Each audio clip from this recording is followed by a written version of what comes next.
4 KG ওজনের গ্রাস cup মাছের মাথা, সাথে 3টা রুই মাছের মাথা দিয়ে হাফ কেজি মুগ ডাল দিয়ে অনেক মজা করে মুড়িঘণ্ট রান্না করলাম। সাথে ফ্রোজেন মাছের মাথা কিভাবে গন্ধ ছাড়া রান্না করা যায় সেই টিপসটা আপনাদের সাথে শেয়ার করবো। আসসালামু আলাইকুম, আশা করি সবাই ভালো আছেন। আল্লাহর রহমতে আমিও ভালো আছি। তো মাথাগুলো কেটে নিয়েছি। এখন এই যে দুধটা আমার ফ্রিজে জাল করা ছিল, সেই দুধটা দিয়ে সুন্দর করে মাখিয়ে রাখবো 15-20 মিনিটের মতো। এই দুধটা দিয়ে মাখিয়ে রাখলে কিন্তু মাছের মাথার কোনো রকম কোনো গন্ধ লাগবে না। এখন চলে আসলাম আমি ডালগুলো ভেজে নিতে। কাঠখোলা এরকম ডালগুলো ভেজে নিতে হবে, গোল্ডেন কালার কিছু কিছু আসবে। ডালের যখন ভালো একটা ফ্লেভার আসবে তখন আপনারা এমনিই বুঝতে পারবেন। এখন ডালগুলো আমি নামিয়ে রাখলাম। একই ফ্যানে আমি জিরা দিয়ে দিয়েছি, জিরাটা একটু ভেজে এখন আমি গুঁড়া করে রেখে দিব। এই জিরাটা আমার পরে লাগবে। একই ফ্যানে আমি চলে আসলাম রান্না করতে। এখানে আমি তেল দিয়েছি পরিমাণ মতো।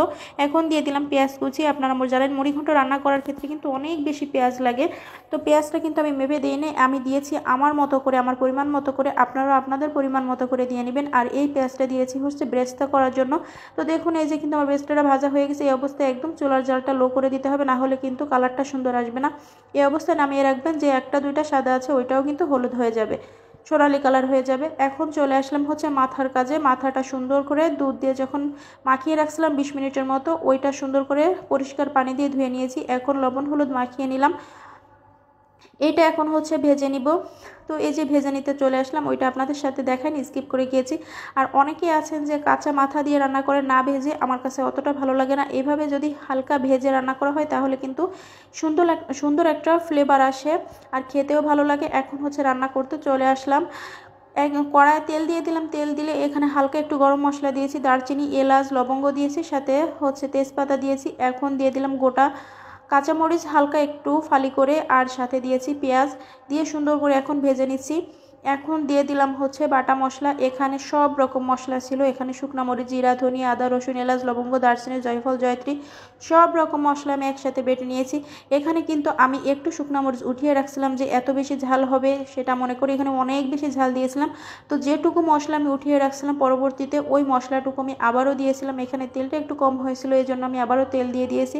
আপনারা কালারটা দেখলে বুঝতে পারতেছেন যে কতটা ঝাল দিয়েছি। এখানে যেহেতু 4টা মাথা নিয়েছি, এজন্য ঝালটা একটু বেশি দিয়েছি। আমি কখনো এত ডাল দিয়ে একসাথে মুড়িঘণ্ট রান্না করিনি, আজকে ফার্স্ট টাইম রান্না করতেছি। এই কড়াইটা ছিল 10 নম্বরের কড়াই।